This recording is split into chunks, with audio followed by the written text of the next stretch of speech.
Hello and welcome to another episode of No Filter, Just Faith. We're back with another episode on liturgy and sacred music because it seemed like everyone was so interested last time. So we have Jeremy here again, as well as his colleague Timothy Johnson from St. Thomas of the Apostle Parish in Hyde Park. Thank you guys for being here. Thanks for having us. Yeah, gosh, thank you very much for the invitation. I'm happy to. So we heard a little bit about your career, Jeremy, last time. Timothy, I would love to hear how you got started in liturgy and music. Do we have about an hour? Yeah. A few days maybe. No. Boy, yeah. I didn't hear Jeremy's story, but my story starts, I grew up in rural Missouri in the middle of nowhere, and there was a dynamic energy within the parish right after the council, of course, and there were people in the parish that kept that alive. And one of my earliest memories is in the first grade telling my parents that I wanted to be a liturgist. Wow. But not using that word because I didn't know what that meant at that time. But I would kept saying, like, that's what I want to do. And over time, I fell in love with Mass. I was the kid that loved to go to church. I loved to sing. I sang at the house all the time. Here I Am, Lord was like the song I grew up singing around the house, like all the time. And so, yeah, as I grew older, throughout elementary school and high school, was always involved with music, always involved with liturgical things. Mm-hmm. Oddly enough, I hated to serve at Mass. Really? I was like terrified to do that, but I would sing.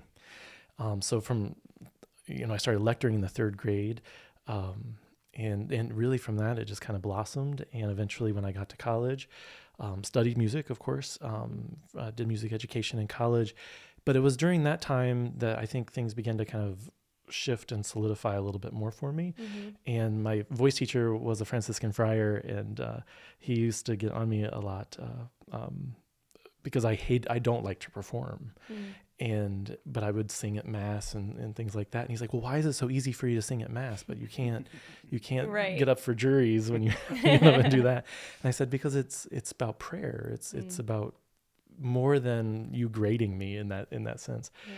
And at that point, I was also discerning priesthood. And so there was a lot of stuff kind of coming together in that world. And so eventually, just kept on that trajectory of studying liturgy and music because it was a passion of mine. It was definitely a call, a vocation that people tell me often is like, oh, Timothy, why don't you do something else? You can get paid more. And I often say it's difficult to leave a vocation because it is something your heart just feels called to. Even in the difficult times, you're in love with what you're doing or the people that you're ministering to. And it's difficult to just say, well, I can't do that anymore. It's so interesting, like how I feel like as Catholics, and I grew up this way too, like you're drawn to the Mass sometimes when you can't even really explain why. And so even if you are away for a little bit, but there's something in you that is just naturally drawn back to the beauty of it all. So that's such a cool... Yeah, I mean, I think, and this is true even today, even on the worst days of liturgical experiences, it is difficult to not sense the sacred. And I think sometimes that's also what can be detrimental for my own spirituality in the sense that, because I want it so badly for everyone to be able to experience the presence of God in this vibrant and life-giving way. And, it's difficult as a liturgist when you see people just like sitting there and their faces are totally. But then I remind like, well, they're here. Yes. So how do we, keep them here? And yes, exactly. Because there's so much happening here. But yeah, even as a kid, I just always knew that was my home, if you will. Like that's where God was present. That's where I could be the fullest person that I was called to be, was in that space. That's awesome. Yeah. Jeremy, what would you say drew you to sacred music, liturgical music, as opposed to all the other types that you could have pursued? Yeah, so it's kind of a weird story. Not really weird, but it started when I was in fifth grade, and they had just fixed the pipe organ at the parish where I grew up. And I had never, there was organ music, but there's a difference between an electronic organ and a real pipe organ. And I think it was Christmas Eve Mass. It was midnight mass in quotation marks. Now, it was a Polish parish, so the English mass was like at 9 p.m. and the Polish mass was actually at midnight. So Okay. we went to English midnight mass. And I remember hearing this for the first time being like, what is that? That is, I don't know what that is, but I want to be a part of that. And I was fascinated from that moment. And then I ended up getting a keyboard for Christmas. My brother actually got the keyboard, and I kind of took So it. that was your and first intro into any instrument? yeah, like I think actually sixth playing? grade, yeah, middle Wow. school.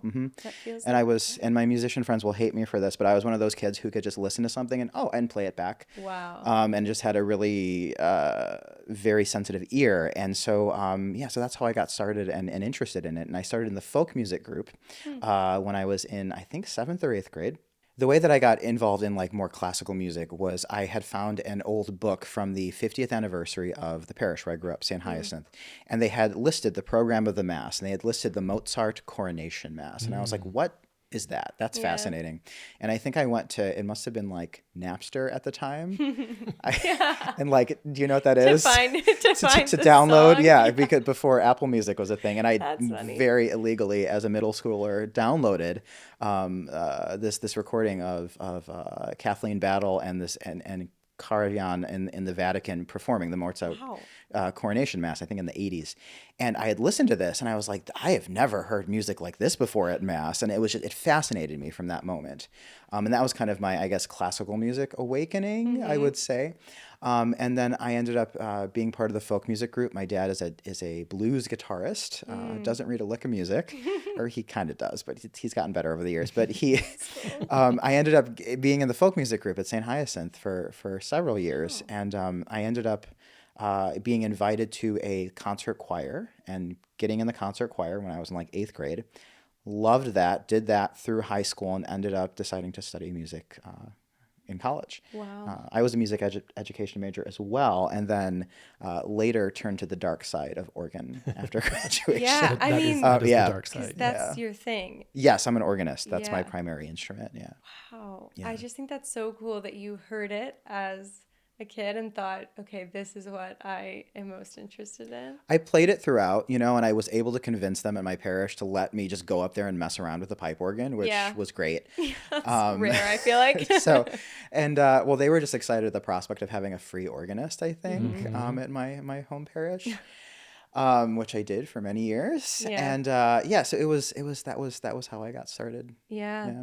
And here we are. Wow. Here we are. That's amazing. Yeah. I want to talk about what some of the earlier masses were like before we even had things like organs or instruments. Funny you mention organs, and that's kind of a seedy history or not seedy. There's a sordid history Okay. with organs. There's a sordid history with organs. It's funny that you mentioned them Yeah. in Catholic liturgy because during the Roman Empire, the organ was actually used at the Colosseum during the persecution of Really? Christians. It's an instrument that has Roman origins that in the early church, you would not have been able to convince them to have an organ in church because it would remind them of being persecuted in the Colosseum. Wow. I So didn't realize it's- organs were that old. Oh yeah. They're one of the oldest instruments that we have. They're like fragments of instruments from the Roman period. We don't really fully understand Wow. like how they sounded, but there it is one of the older. So when did they start being used in liturgy? Well, we can get to that in a Okay, second. sure. You had Yeah. asked about- You wanna I feel talk like about I the kind of earlier hijacked the masses. conversation. With No, that, I mean, but it that's so just- interesting. Yeah.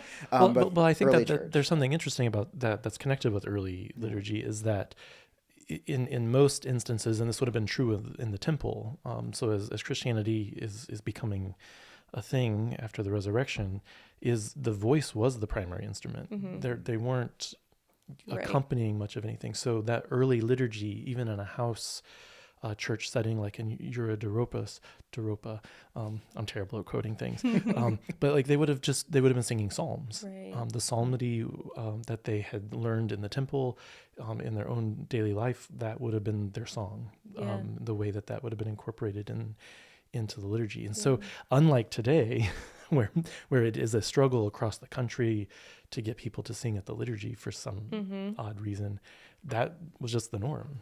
So that Wow. was definitely something that would have been unique Yeah. at that time.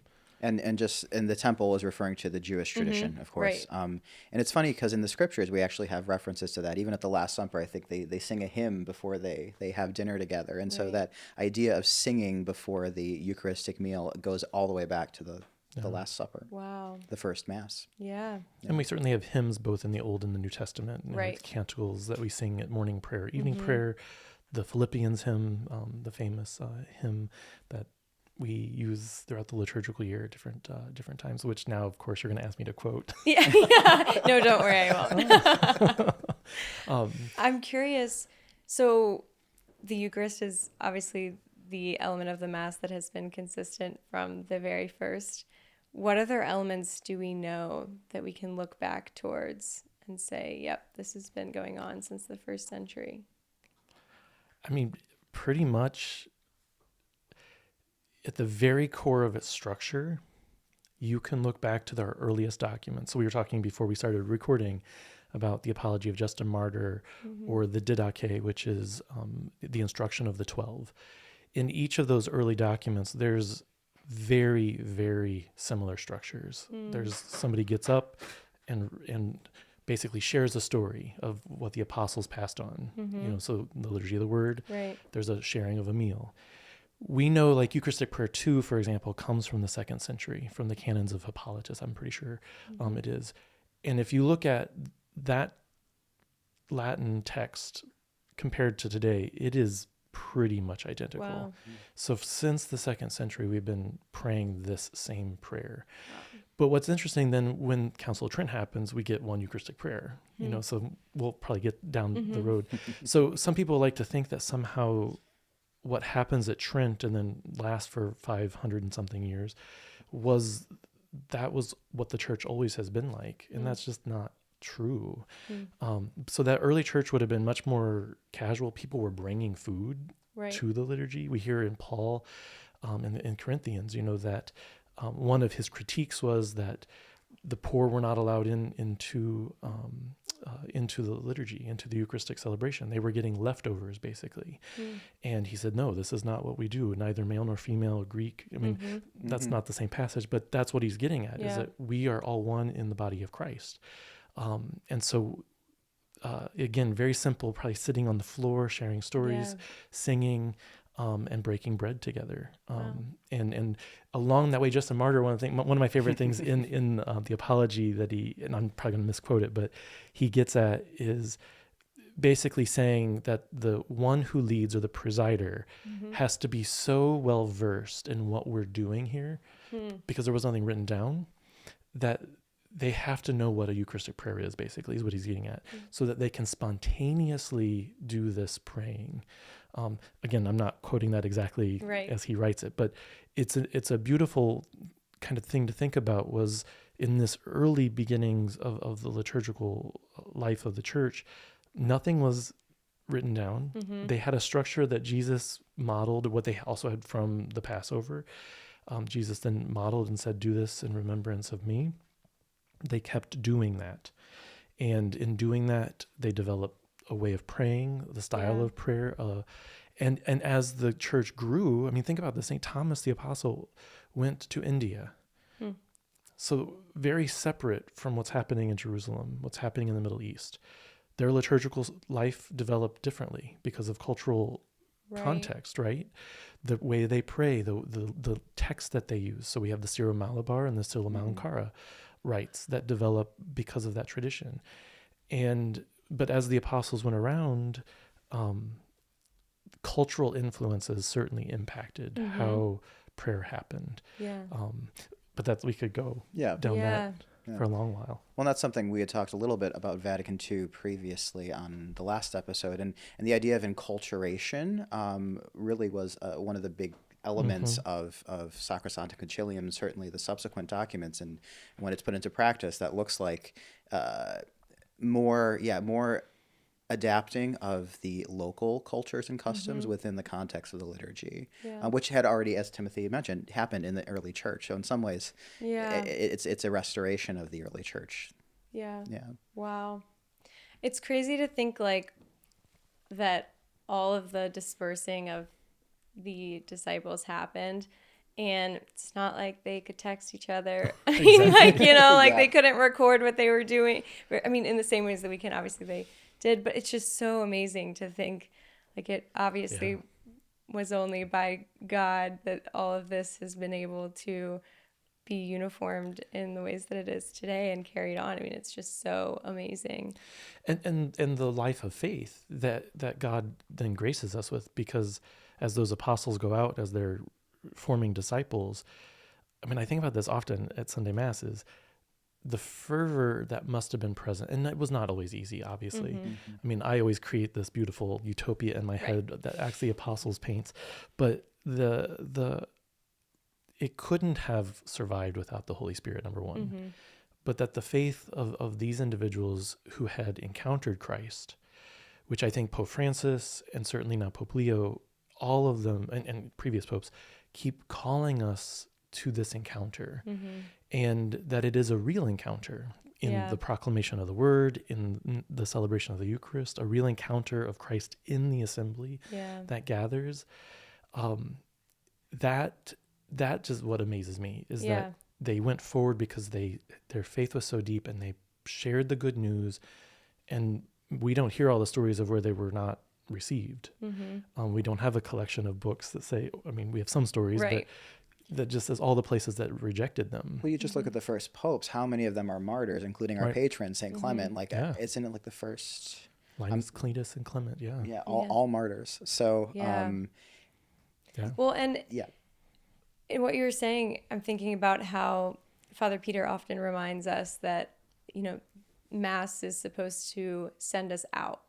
And I think that that's something that I will forget, people forget, but that we come to the liturgy to be nourished and then sent out, much like the apostles. And I just think that's so, like, clearly the divine nourishment that people receive in the Mass is the only way that those, men and women could go out and evangelize the world. I mean, and the Constitution on the Sacred Liturgy certainly talks about this as, and Lumen Gentium a little bit of, that the liturgy is the source and the summit. And so coming to be nurtured in word and in sacrament. And this is one thing, and maybe this is just my pet peeve, is as Catholics, it is so easy to forget that Christ is truly present in, just as real and present in the proclamation of the scriptures as he is in the consecrated bread and the wine. And so in that, we are nurtured so that we go into the world to be that Eucharist, to be that word proclaimed. Our lives are the proclamation in the way that we live. Yeah. And so the early church, and this is maybe my assumption, I don't think would have ever imagined, I'm going to be careful here I say this. I mean, I just don't, sometimes I think they wouldn't necessarily recognize what we're doing. Certainly there are many things they would, but there's no way that they would have just navel gazed. Right. And sort of sat in, at least this is maybe my dream, that because they understood the mission, and there was certainly a much more immediacy to that in those early years of, I need to get out and do something. This isn't just for my own edification. Yeah. Right. This is for the glory of God. And for the glory of God means I have to live differently in the world, which is not easy. Yeah. Especially today. Yeah. I want to talk about the fun question of, if you could go back to any time period to take part in the Mass, when would you want to? Ooh, can I go first? Yes. I have two. Okay, so for two different reasons. The first one is for the liturgy. So I would love, for the reasons that Timothy just mentioned, to go back to the first century church just to see how different it is from what we're doing now. That's always fascinated me. And again, it is fascinating, especially because we do have those early documents that outline things that sound very similar. But as we know, sometimes those that write things down, it is through the lens of the author. And we see that to this day, when folks are sort of describing like if you were to write down what you experienced at Mass, Elise, and I were to write it down, they might be vastly different accounts. And because we have so precious few accounts of the early church, I would be so fascinated to see it for myself and be like, oh, wow, this is exactly how I thought it would be, or perhaps nothing like I thought Yeah. it would be. The other one is musical, and so that I'm going to jump forward to the Middle Ages. Um, I had the privilege of going to. I've been calling it Gregorian chant camp, but it was a session on Gregorian chant at Salem, which is an abbey in France. The abbey short version is they currently publish all of the chant books, the official chant books that are sanctioned by the Vatican. Gregorian chant, which is music that is composed for the sacred liturgy, has been sung for centuries, but it has only been written down for a very short period of time. In the Middle Ages, a guy named Guido de Arezzo actually invented the lined staff, which is the predecessor of modern music notation. And what that did is it allowed us to be very accurate with the pitches that we sung. However, some would argue that some of the other nuances that were part of the oral tradition that were passed down became lost because we became too heavily reliant on the written notation.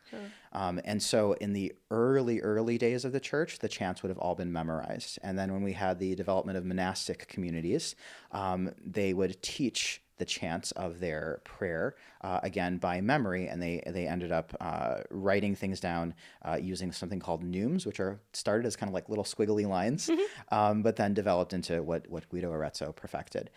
So I would love to go back to probably the early Middle Ages, let's say the 9th century, just to hear and ideally travel around Europe and to hear the various chants that are happening both in the divine office and at the Mass, and how does that compare to our current interpretation. And what's really interesting, and I think Gregorian chant gets a little bit of a bad rap because the recordings that many of us associate with Gregorian chant, by the way, side note, do you remember in the 90s when like Gregorian chant was a thing for like 2 weeks?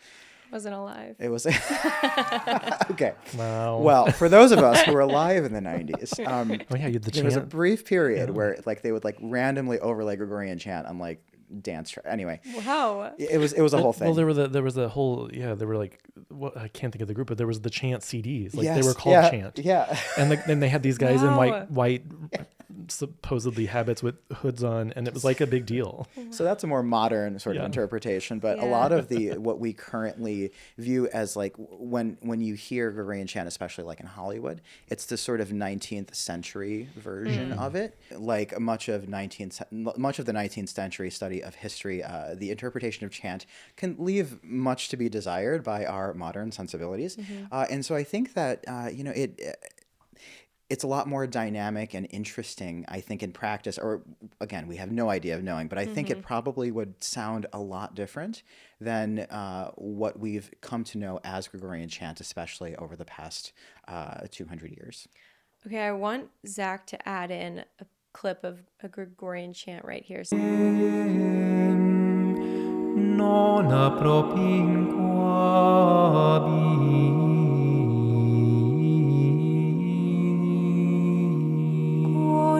Are you going to ask Timothy the same question? Yes. What Oh my gosh, era? I didn't Yeah. even realize we hadn't gotten to Timothy's that's answer. okay. Yes. Okay, Timothy, if you could go back and see the Mass at any time and partake in it, where, when? Well, I will give you two answers as well. Cool. I think, since Jeremy did. Yes, you're allowed. But like him, I think I would go back to the first century at some point, partly because I want to meet Justin Martyr. And I would be interested to kind of be in that milieu, if you will. So yeah, to again kind of see what those early years were like, what was developing, how it was being developed. And then I'll be a little oddball in this sense. I also would kind of like, so I was born in 79, I'm the old one here. But I would like to go back because even when I was born and growing up in the 80s and the 90s, like I felt like this has always been the way it was. So part of me would like to go back to 69, 70, 71. Now I know there were like some interesting things happening that were not so great, but there were also really interesting things happening that were great. And I would like to go back and experience some of those scholars and get in their mindset about what the reform and how they got to where they got. I mean, obviously I've read books and stuff like that, but I'd love to meet them. Yeah. And in a sense to kind of relive or experience those early liturgies again, right after the council. Yeah. and compare and contrast to where we are today, because with all the liturgy wars going on and camps and things, we've lost some of that fervor, Yeah. I think, of the council that was moving us more towards mission, if that makes sense. It's kind of connecting back what you said earlier. Yeah, So totally. Would you, and this might be too niche, would you go back to after the new missal came out, or the transitional period between the council and the new missal? I think the transitional period. Same. That's why I asked. Yeah. Yeah. I think that's as things were kind of happening. I just want to know what was going on and how that transition was happening. I mean, even if we look at like the 1950s, when and I forgot the exact date, but when we get the reformed rites of 54. the 54 of the Triduum, right? Okay. Like I would be fascinated to see how that got implemented and celebrated. So that was even before the council. So So it wasn't Vatican II. It wasn't like one Sunday people went to mass one way, and then the next Sunday they went to mass a different way. Well, I think Or was it kind of depends on like the that? parish. it depended on. Yeah, I think so. I have a funny story about that. So I'm not going to call out who he is, but one of our colleagues, an older, I think he's retired now. We were at NPM, which is the National Association of Pastoral Musicians. We were at the national conference, and he was telling us a story, and he is Polish, as I am. And he said, yeah, at my Polish parish where I grew up, they just decided, yeah, we're not doing that. It's a phase. No way. And they went for 2 years, and they just kind of ignored everything. Oh, interesting. Yeah. So which is fascinating. Wow. And what's interesting, Timothy, I have something that I would love to show you after this. I have some of my prized possessions that I have in my office are transitional missals that are between, I think, 63. I think one of them 64, and one of the new missals at 70 that it came out. I can't 69, remember. 7, yeah. Yeah, somewhere so around there, 70. I have a bunch of transitional missals, including one that has an insert from the Archdiocese of Chicago that they just were like, all right, here, plop that in the missal. You're doing this Sunday. It's fascinating to see sort of the development and them just figuring it out in that moment. I agree with that. That would be my third choice, I think. I mean, and that's what's, I love that you have those and that the insert, because I worked at Liturgy Training Publications here in Chicago for a bit. And, we have a library of many old texts and things, and some days I would just kind of be going through those, and very similarly, like finding those kinds of inserts or those nothing like hardbound always. Sometimes it really was, here's the leaflet that we're sending out because this is what needs to be done this weekend or the next weekend or whatever it may be. And so there was a lot of and I don't know all that history per se, but it is very fascinating. But to counter what Jeremy said in terms, I mean, in story wise, my parents haven't really talked about this much, but what they told me when I do ask is like, yeah, we just showed up at mass one Sunday. It was different. Wow. The Sunday before was normal. The next Sunday wasn't. And they just went with it because that's what Father said to do. Interesting. And so I think it really did depend on where you were at, who was at the helm of either the Archdiocese or the pastor, or, it could have been multiple kinds of things. Yeah. I don't think a lot of, and I could be wrong about this, but I don't think a lot of regular pew dwellers, as I call us, knew what was happening in terms of the transitional missals or stuff like that. Yeah. I certainly think there were some disjoining things, but otherwise, I think most people are just like, okay, it's changing. Yeah. We're going to go with this, and we'll do it because that's what we're being told to do for the most part. And to back up the clock a little bit, and I'm sorry for diving a little bit too deep into this. One of my favorite videos that exists on YouTube for our listeners to look up is we all know Venerable Fulton Sheen, right? There's a video from the 1940s where he's talking about praying the Mass, and it's actually filmed here in Chicago at Our Lady of Sorrows Basilica on the west side. Wow. And it's fascinating because it's pre-Vatican II, but you can already see all of the things like that fervor, that want to explain and engage, explain the Mass and engage the faithful more actively in it. And it is, full disclosure, very much old Hollywood, but in the best way, in my opinion, possible. Everything about I it can't is wait to just, watch now. and if you know Fulton Sheen, that's Fulton Sheen. That's You know, Fulton, yeah. that is Yeah. Fulton Sheen. Did he have his cape and He whipping it around like he did? I didn't see the cape, Bummer. but the opening credits are, it's very dramatic music. Okay. It's French organ music, so it's dramatic, and they're just flipping pages on a book to the credit. Oh, it's Wow. amazing. I really like it. Every once in a while, like once a year, I'll just drink a glass of wine and watch that video. but it's a great reminder again that there was sort of a build up that led.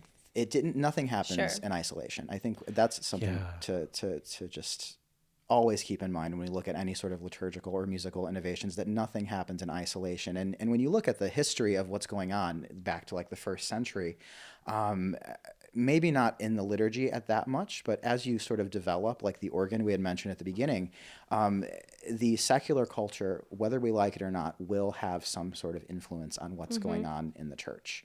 And people will either embrace that or fight against it. But at the end of the day, the church, though we are doing the divine work of bringing liturgy to life, it is the work of the people. It is happening here in our realm, and whether we like it or not, there will be influences from the world that we live in. Totally. So, yeah. I want to wrap up by reflecting on a quote from Pope Benedict that says, "Beauty often leads us to God." And I would love to hear from both of you just how you've, working in liturgy and music for a while, have really seen that and witnessed it through other people and in your career. Boy, it's a great question, and certainly beauty. It's a difficult question to answer for me because beauty in some ways is subjective, but certainly I've experienced it not only in music. I mean, I remember very clearly, and this was outside of a liturgical context, but it was liturgical music. When I was in the seminary, a choir had come to the abbey that I was living in, and I remember everything came together just so perfectly in whatever piece they were singing. Don't even remember. It was like ecstasy. It was like just being raised to something greater than you could even imagine. Yeah. It was that beautiful. And that's a memory that you can pull back to when things aren't so beautiful or whatever. Sure. But yeah, whether it be music or architecture or art, I mean, I've experienced those in very poor parishes and in very wealthy parishes. When I worked in the Diocese of Salt Lake City, it's a very mission territory. I mean, the whole state's the diocese, right? 84,000 square miles. It's got beauty in its physical world, and the people, the culture, the diversity of the people that are coming together in those parishes, but they're not wealthy. They're not. They're coming together. There's something very beautiful in the gathering in a gym at a school to celebrate Eucharist. But there's also something very beautiful about the best gold chalice that you can see that draws you into the divine. And I think what I would say about how, I don't know how I want to say this, but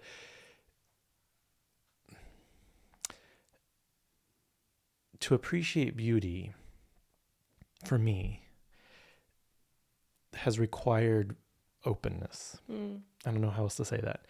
And being open to the experiences that I've had in education, like with teachers over the years who've exposed me, if you will, to different styles of music, different types of art, challenged me to think about them, to engage them.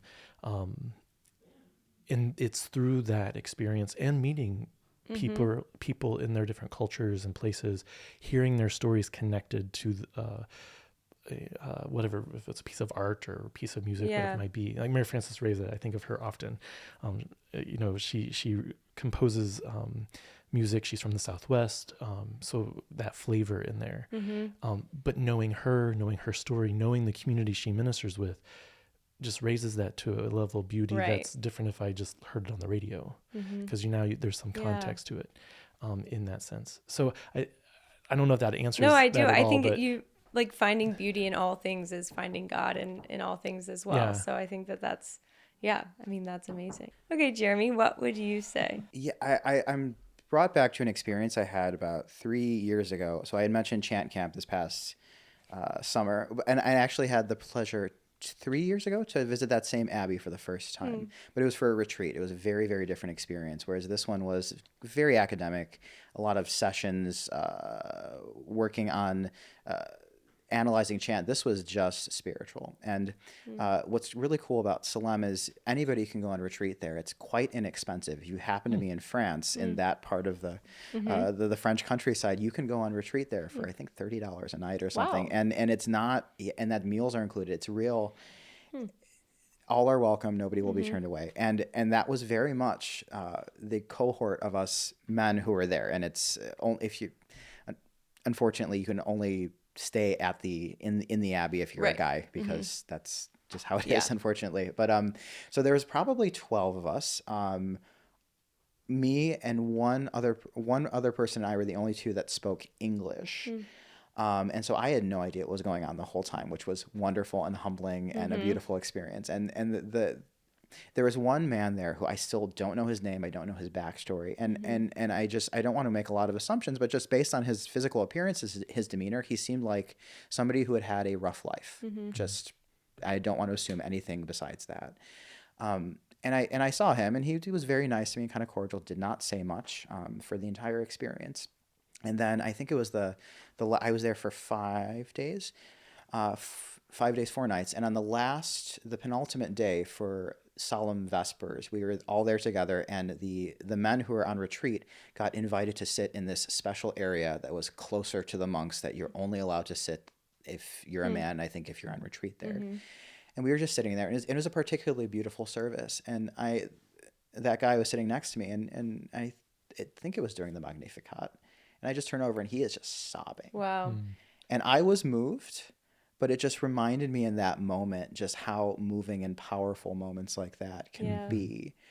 I don't know if that answers the question. No, it does. Exactly. And I think that's so, I think little moments like that actually really do carry me in my own work sometimes, like in when you're in ministry, whether it's through liturgy or, more invitational ministry, like you don't always think things matter as much as they do, and it's easy to say, oh, it's fine and whatever, but then you realize when people can be impacted so just so much that you're like, wait, this really does matter, that this is done well. And absolutely, because it's pointing to God. So that's awesome. I'll just piggyback on that, because that's and Pope Benedict talks about this a lot, and it's been carried on over the years, is the art of celebrating, the ars celebrandi.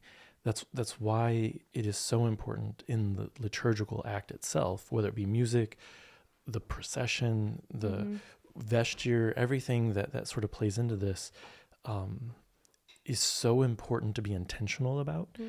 And it needs to have dignity, the dignified execution, if you will, of that. And as you were talking, Jeremy, I was just thinking we had a baptism on Saturday evening during Mass, and we had a visiting priest who was doing the baptism, and it came time for the anointing with chrism on the crown of the head. And, he went to put his thumb into the chrism, and I said, no, pour it. And the assembly didn't know I said all that. Like, they don't need to see all that. And so he did. Yeah. And you could just immediately, the dynamic changes. Not that when we use some signs and symbols lavishly, beautifully, it draws our sacramental imagination, if you will, into the very heart of Christ. Yeah. And so you could just see in the parents, like as the smell sort of wafted through the air, that they started to smile. They saw a different joy, and that's beautiful. Yeah. In that sense. So everything we do, the proclamation, the singing, the movement within the sanctuary, everything is part of that beauty, intentional. Well, I hope this episode has inspired our listeners to show up with the fervor that the apostles shared and that, has been passed down for centuries. But thank you both so much for being here. And I hope that you'll be back for another liturgical episode. I'm sure we can do hours of content. Oh, gosh. But thank you, and we'll see you all soon.